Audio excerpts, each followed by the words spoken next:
नमस्कार, कल्पना voice channel में आप सभी का स्वागत है। आज की हमारी कहानी है बेनाम रिश्ता।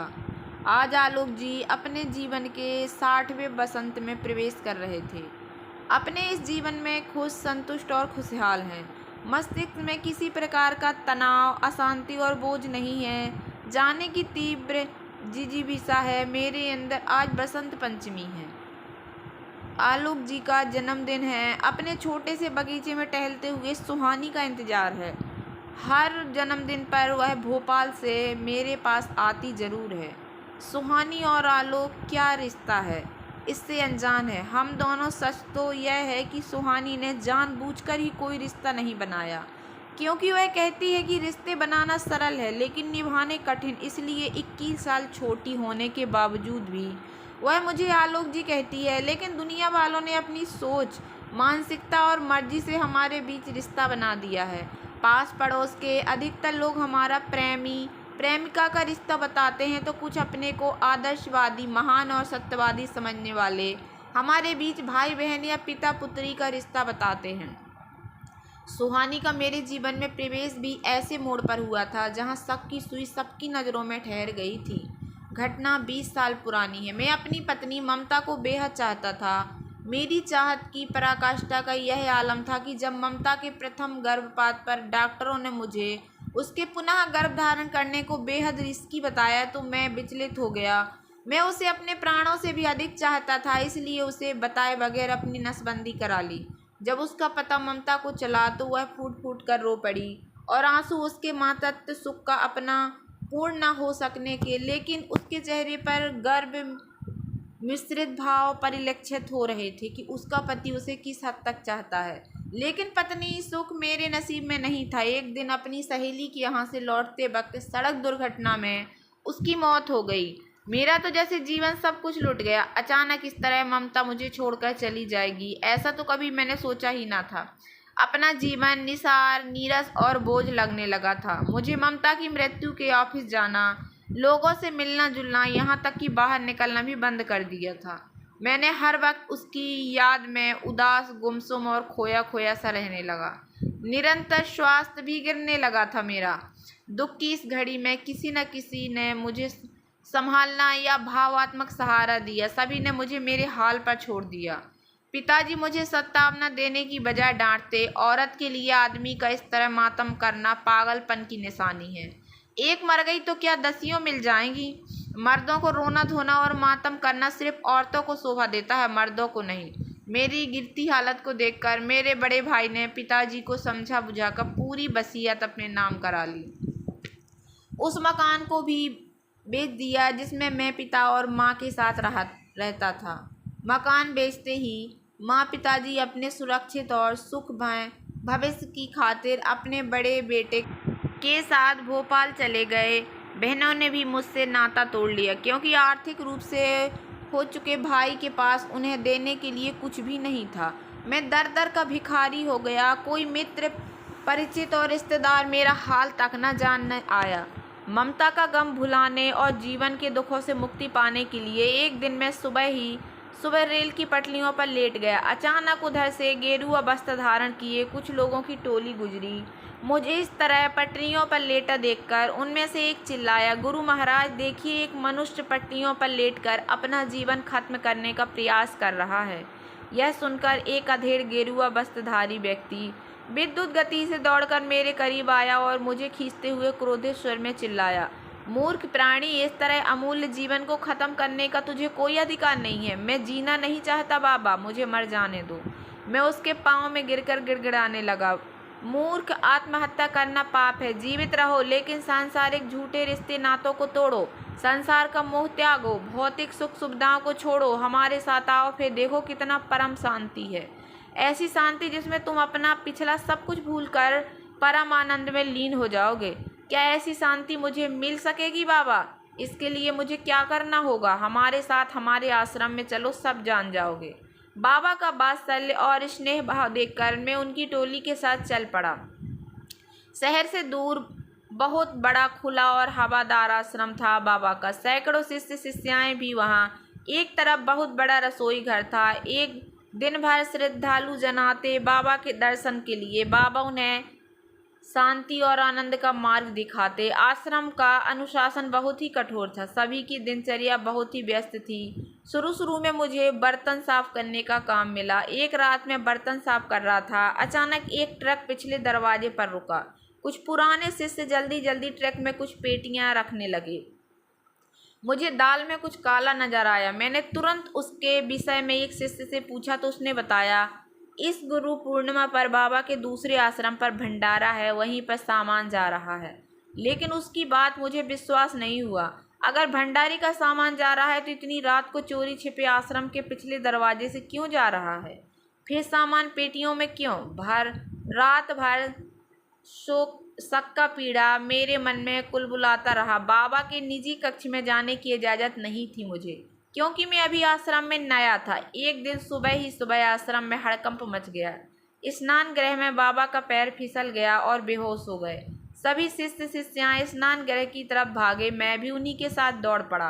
बाबा का स्नान गृह देखकर मैं बेहोश बाबा को देखना ही भूल गया।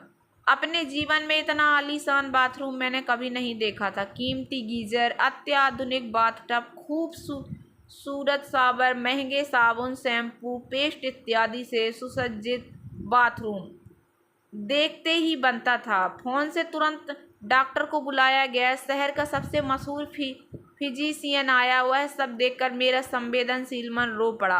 कहाँ संसार और भौतिक सुख सुविधाओं को त्यागने की बात कर रहा है बाबा, खुद भौतिक सुख सुविधाओं का भरपूर उपयोग कर रहा है। 2-3 दिन बाबा का हाल जानने का जा रहा। उसके विश्वसनीय शिष्य से निवेदन करके मैं भी उसके साथ बाबा के कक्ष तक चल पड़ा। कक्ष के दरवाजे बंद थे। बंद देखकर शिष्य बोला, लगता है बाबा आराम कर रहे हैं, बाद में आएंगे। हम मुड़े ही थे कि बाबा के कक्ष का दरवाज़ा खुलकर लगभग 19-20 वर्षीय एक युवती चिल्लाती हुई बाहर निकली। बाबा उसे जबरदस्ती अंदर खींचने लगा। यह देखकर मेरे तन बदन में आग लग गई। तन से साधु और मन से दानव उस पाखंडी बाबा का असली रूप अब मेरे सामने आ गया था। मैं अपना आपा खो बैठा। शर्म नहीं आती तुझे ढोंगी, झूठे पाखंडी, यही है तेरी शांति और आनंद का मार्ग, तुझे छोड़ूंगा नहीं। कहते कहते जैसे ही मैंने बाबा का गिरेबान पकड़ा, तभी शोर सुनकर वहां आए तमाम शिष्यों ने मुझे दबोच लिया। शिष्यों, छोड़ दो इसे, नादान प्राणी है, कहते हुए बाबा ने उन सभी को वहां से जाने का हाथ से इशारा कर दिया। इस बीच युवती ने अपने शरीर को बेड की चादर से लपेट लिया। नादान और मूर्ख प्राणी, शायद तुम अनजान हो इस तथ्य से कि भोग जीवन का एक महत्वपूर्ण हिस्सा है। इस कन्या का तो जन्म ही भोग के लिए हुआ है। इसे मैं नहीं तो कोई अन्य पालेगा, इसलिए तुम व्यर्थ में क्रोधित होकर अपना रक्तचाप न बढ़ाओ। थोड़ी शांति, संयम और धीरज रखो। थोड़ी देर पश्चात इस कन्या को मैं तुम्हारे पास भेज दूंगा। जो जी चाहे करना, फिर मुझे बताना तुम्हें कितनी शांति और आनंद की प्राप्ति हुई है।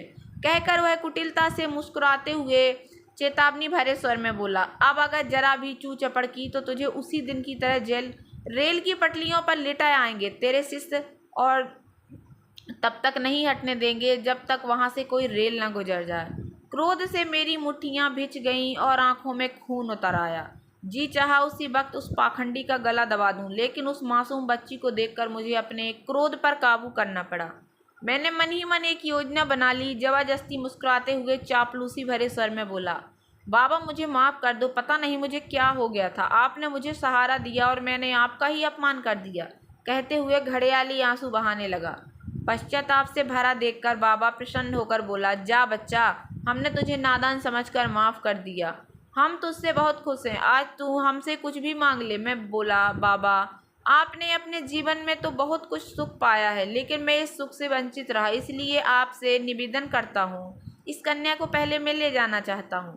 बाबा कुछ सोचने लगा, फिर बोला, बच्चा हम किसी की जूठन स्वीकार नहीं करते, लेकिन तुम इतने प्रेम भाव और अपनेपन से कह रहे हो तो तुम्हारी जूठन को भी प्रसाद समझकर ग्रहण कर लेंगे। कहते हुए उसने लड़की को साथ ले जाने का आदेश दे दिया। कमरे में वह लड़की चिल्लाते हुए चेतावनी भरे स्वर में बोली, खबरदार, जो तुमने हाथ भी लगाया मुझे जान ले लूँगी तुम्हारी। कहते हुए उसने मेज पर रखा कांच का गिलास तोड़कर मेरी तरफ तान दिया। बेटी ऐसा कुछ नहीं करूँगा, मैं तुम्हारे साथ, विश्वास करो मेरा। बेटी कहकर रिश्ता बनाने की कोशिश मत करो। यह तुम क्या कह रही हो? आप ही की तरह एक आदमी ने मुझसे बेटी का रिश्ता जोड़कर इस पाखंडी बाबा के हाथों बेच दिया मुझे। मेरे समझाने और सहानुभूति पाकर उसने मुझे बताया, मेरा नाम सुहानी है। मेरी मम्मी का पुरुष मित्र राहुल और यह तथाकथित पाखंडी बाबा साथ मिलकर गैरकानूनी काम करते थे। मेरे पापा मोहन एक निर्भीक और ईमानदार पत्रकार थे। पापा ने बाबा और राहुल की काली करतूतों का खुलासा अखबार में कर दिया। इससे चिढ़कर राहुल ने सुनियोजित ढंग से मम्मी को पापा के खिलाफ भड़काना शुरू कर दिया। मम्मी ने पापा की उपेक्षा करनी शुरू कर दी। मुझे और पापा को छोड़कर खुलेआम राहुल के साथ रहने लगी। पापा यह बर्दाश्त न कर सके और अंदर ही अंदर टूट गए और एक रात हार्ट अटैक से उनका देहांत हो गया। पापा की मौत के बाद मैं एकदम अकेली पड़ गई। तब राहुल मुझसे माफ़ी मांगते हुए, सहानुभूति दिखाते हुए अपनी बेटी बनाकर मुझे अपने घर ले गया और धोखे से मुझे इस पाखंडी बाबा के हाथों बेच दिया। इतनी कम उम्र में सुहानी की दुख भरी कहानी सुनकर मैं अपना दुख भूल गया। उसके सिर पर हाथ रखकर बोला, सुहानी, तुम्हारा दुख तो मेरे दुख से कई अधिक गुना बड़ा है। कैसे सहे तुमने इतने जानलेवा दुख? मैं तो अपने दुखों से घबराकर अपनी जान देने पर ही आमादा हो गया था। भावावेश में मेरे आंसू निकल पड़े। इस बीच वह मेरा नाम जान चुकी थी। बोली, आलोक जी, दुखों को हमें जीवन में एक चुनौती के रूप में स्वीकार करना चाहिए। दुख से ही तो हमें जिंदगी के जटिल अनुभव प्राप्त होते हैं। यह दुख ही तो हमें अच्छे बुरे और अपने पराये की पहचान कराता है। दुखों से अजीज होकर खुद जिंदगी खत्म करना एक बेवकूफ़ी के अलावा और कुछ नहीं है। दुख का मतलब है जिंदगी से संघर्ष। जो इस संघर्ष में विजयी हो गया, समझो उसने सब कुछ जीत लिया। इतना कम उम्र की लड़की के मुँह से ऐसी गहरी बात सुनकर मैं आश्चर्यचकित हो उठा। सच ही कहा उसने। दुख से ही तो जटिल अनुभव प्राप्त होते हैं। मैंने भी कई अनुभव हासिल किए इस दुख से। अपने पराये की भी खूब पहचान हो गई मुझे। एक बार इस चंगुल से छूट जाऊं तो इस पाखंडी बाबा और राहुल को सबक जरूर सिखाऊंगी। जोश से भरपूर स्वर में वह बोली। उसकी बातों से मेरा भी हौसला बढ़ गया। हम दोनों बहुत ही होशियारी से चुपचाप मध्य रास्ते में दबे पांव आश्रम से भाग निकले। सुहानी के साथ मैं उसके पिता के घर आ गया। दूसरे दिन राहुल वहाँ आधम का अपनापन जताता हुआ बहुत ही स्नेह से बोला, बेटी घर चलो, तुम्हारी माँ तुम्हारा इंतजार कर रही है। अपने किए पर हम दोनों ही शर्मिंदा हैं और माफ़ी मांगते हैं। खबरदार, जो मुझे बेटी कहा, चुपचाप दफ़ा हो जाओ यहाँ से। मेरी कोई माँ वा नहीं है। शेरनी की तरह दहाड़ते हुए वह बोली, अच्छा, अब तू यहाँ अपने पिता की उम्र के बराबर आशिक के साथ रहेगी? देखता हूँ कैसे रहेगी इसके साथ। राहुल अब अपने असली रूप में आ गया था। मैं यही रहूँगी और आलोक जी के साथ ही रहूँगी। जो करना है तुझे कर लेना। गुस्से से पैर पटकता हुआ राहुल वहाँ से धमकी देकर चला गया। सच कहूँ तो उसकी धमकी से मैं मन ही मन भयभीत हो उठा और सुहानी से बोला, मेरी खातिर तुम इतना बड़ा खतरा मोल ना लो। राहुल, आप अधिक छवि वाला आदमी हैं। तुम लड़की हो, तुम्हारे सामने तुम्हारा भविष्य है। मेरा क्या, मैं तो कहीं भी रह लूँगा। आलोक जी, क्या स्त्री पुरुष का रिश्ता सिर्फ जिस्मों का ही होता है?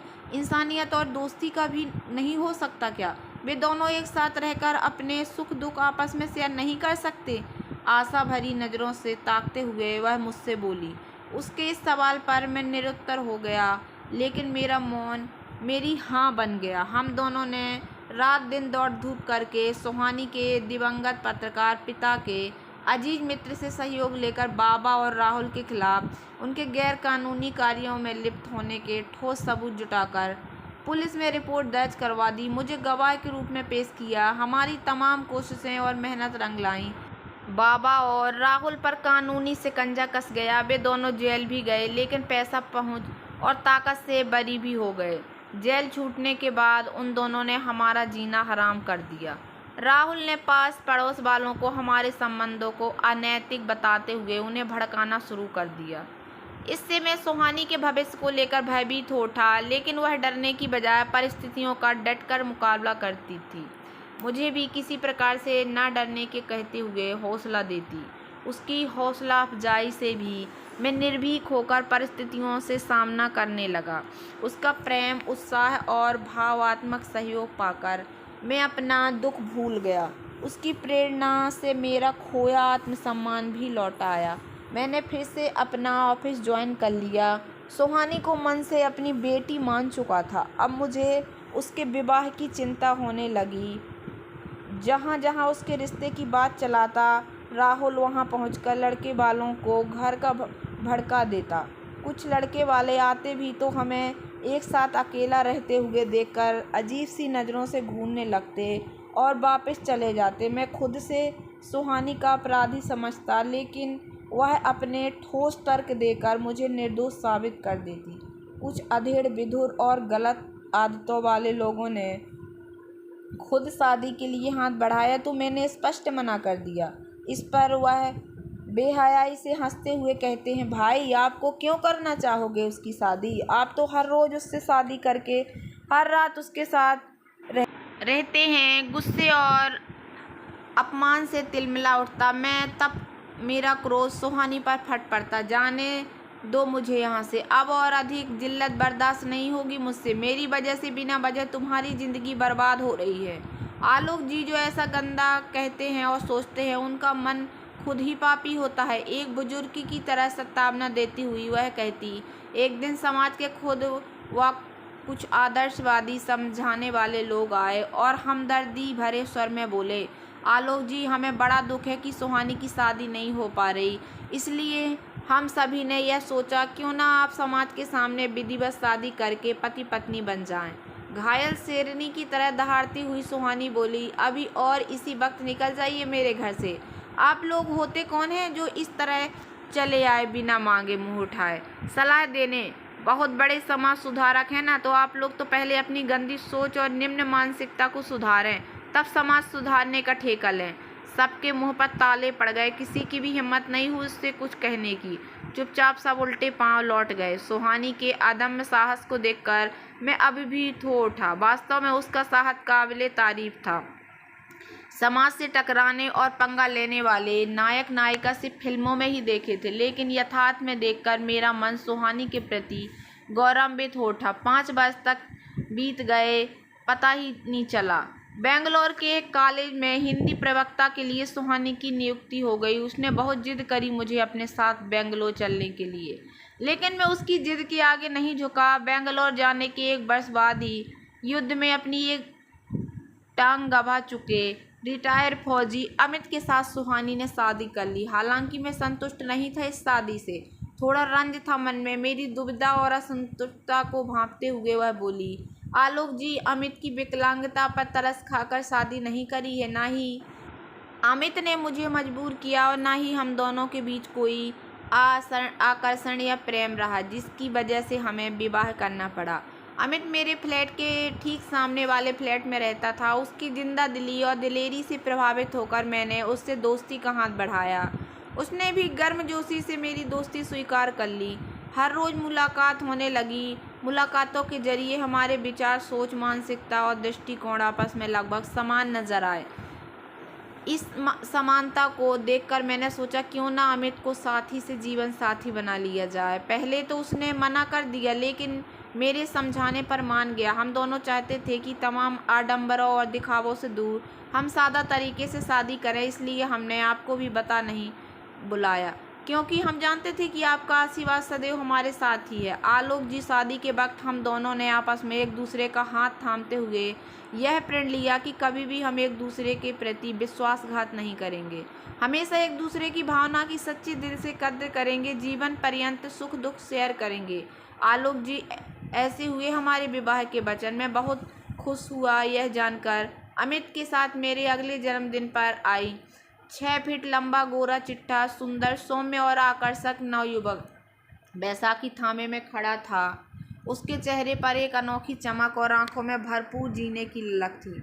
Hello sir, I am Amit, बहुत ही गर्मजोशी से हाथ मिलाते हुए बोला। उसके हाथों की मजबूती और ऊष्मा से ही मुझे अनुमान हो गया यह वह सिकंदर है जिसने दुनिया को जीत लिया, वरना ऐसे इंसान जिंदगी से हार कर मौत की दुआ मांगते हैं। दूसरे ही साल जूनियर अमित आ गया और 5वीं साल जूनियर सुहानी। उसका खुशहाल परिवार देखकर मैं दिल से खुश हो गया। हैप्पी बर्थडे आलोक जी, सामूहिक स्वर सुनकर मैं वर्तमान में आ गया। सुहानी अपने पूरे परिवार के साथ थी। आलोक जी, आज आपके 60वें जन्मदिन पर हम सभी आपको एक खूबसूरत सरप्राइज देना चाहते हैं, अमित और सुहानी ने ऐलान करते हुए कहा। आखिर माजरा क्या है? मेरी तो कुछ समझ नहीं आ रहा, क्या सरप्राइज है मेरे लिए? प्लीज़ जल्दी बताओ। मैं जानबूझकर बच्चों की तरह मचल कर बोला।